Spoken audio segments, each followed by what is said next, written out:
द्वितीय पर्याय मतदान बेले कंटामाल देखा राजनैतिक हिंसा पुलिस और भोटर मध्य मुहांमुही लड़े। कंटामाल ब्लॉक महेश्वर पिंडा बूथ नंबर 28 रे दिन 2टा समय ईवीएम अचल हो पड़ा जहाँफल भोटर आउ मतदान कर बूथ सामने दीर्घ 2 घंटारू ऊर्ध्व समय धारणा देवा कौनसी अधिकारी कर्णपात कले नहीं। किछि त्रुटि थिबा दर्शाई भोट देबारे विलंब होइथिबारु प्रथमे जिला निर्वाचन अधिकारी तथा जिलापालଙ୍କୁ जणाइथिले मध्य किछि फल मिलिलानी, जेंथिबाई बाध्य होई शताधिक भोटर जातीय राजपथ अवरोध करिथिले। तांको सहित कंटामाल बीजेपी विधायक प्रार्थी कन्हई चरण डांग मध्य थिले। लोकंक मध्यरे उत्तेजना सृष्टि हेबारु एवं परिस्थिति को आयत्त करिबा पई पुलिस पक्षरु प्रथमे फांका गुली फायरिंग होइथिला एवं परे लाठीमाड़ होइथिला। लोकंक पक्षरु पुलिस ऊपर को टेका पत्थर माड़ मध्य करिथिले। एही सबु भितरे किछि साधारण लोक गुरुतर होइथिबा बेले तांको वर्तमान समय रे चिकित्सालय रे भर्ती करा जायछि।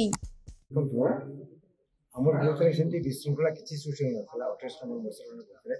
ठीक सुगत ढंग रे समस्त भोट दोथिले, शांतिपूर्ण भोट दोथिले, किंतु से जे प्रिजाइडिंग अफसर थिले से जन अंधन गोटे जीव आगे मोर तो आखि दिसुनी पुओ के पुत्र को देखि से मोर भोटटा दबले से मना नहीं नहीं तुम जदि संकोच चिन्ह भोट दबो ताले से बेला कले चलिबो नाले नहीं और जे अन उसी चिन्ह दबो तुमको हम आरोप करि ए बेला कथा से बारंबार कहउथि और सब भोटर्स देखला देखि भी जाउथले बारंबार से तो ए बेला भीतर तांको आचरण टिके ठीक नथला। प्रिजाइडिंग अफसर बारंबार हम कंप्लेंट भी करथि से विषयटा ता परवर्ती मते कि हम 400 ऊपर कास्टिंग हेची ताको से प्रिजाइडिंग अफसर को हटात कि से माने गले पोलिंग बंद होली डिक्लेयर कर देला से सेक्टर अफसर संबंधी तांको जे पचरा गला आज्ञा कारण जस्टिफिकेशन कोन अछि कारणटा कोन ना कोनसी कारण म दर्शाई परिबेनी। अच्छा आपण मतरे कोन सेंती रिपोर्टिंग हा पर किछि कारण थला कि ना किछि नथला ई कथा तार सत्ते भी किनि रिपोर्टिंग ऑर्डर हला हम सले जानि पानी सेइतले हम चाहतु राती तमाम आज बसिबु बरो पोलिंग टा आज हो देखो पोलिंग बंद हला परे जतले रिपोर्ट डिक्लेयर हला मसर मिटार तो वोटर माने कैंपस भितरे थिले वोट बूथ रो कैंपस भितरे थिले और हम वोटर मानकर गुटे नो एतला जे रिपोर्टिंग जन करा हला तार जस्टिफिकेशन दिया जाउ जे काहे काहे लगी रिपोर्टिंग हला सेतले से माने बसिथिले से माने वेट करथिले जे माने गणतंत्र रे वोट देबार हमर अधिकार हम जते राती हेले भी जेहेतु गाइडलाइन भितरे अछु हमें कैंपस भितरे अछु राती हेले भी हमें वोट दो नहीं तो रिपोर्टिंग रो हमको जस्टिफिकेशन दियो कौन सी ऑफिसर आसिक आगे जस्टिफिकेशन नहीं देले अचानक पुलिस आसिक अमानुषिक भाव में लाठी चार्ज कला स्त्री लोक जखम कला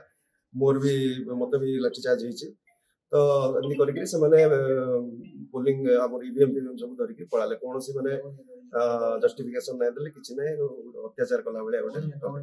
तो एटा गणतंत्र लागि आपण माने जानि पड़थबे गणतंत्र लागि केडे विपद ओडिसा रे माडे आछे तो विश्वास से लोक तार उचित जवाब देवे। सब गाँव रे सब लेडीज जति थिले जेंट्स भी सब थिनो पुलिस हमको 1 बजे हम प्रिजाइडिंग ऑफिसर के सब धरि पड़ाला तार परे हमको से अमानसिक भावे बंद कला सब जगह बंद कला पुलिस पूरा चेकी बंद कला तमे वोट दे नाही पारा बोली हम 5 घंटा काल वोट दे नाही पाल गाँव रे किछ नाइले हजार खंडे हमर सब लेडीज और जेंट्स थिले हजार खंडे तार परे जेते संध्या हला परे हमको जेते हमें से माने माने इटा हमर बाक्स के धरि जीवा लागि चाहिले हमें विरोध करबारु से हमर ये हमर पोलिंग एजेंट माने जेते विरोध कले तापर तांगु मारेले आर तांगु पिटिकरी तापर लेडीज मानकु पिटले तारपर आंकु पिटले सब एंत पर थाना के गले मु रिपोर्ट दबा लागि तांगर विरोध रे ओते गाड़ी गुलज कले तो तर थाना किछि रिपोर्ट नाही रखे बोले तारपर मु एटा हॉस्पिटल गई आर आपन को शरण नहीं जाय। ब्यूरो रिपोर्ट रियो न्यूज।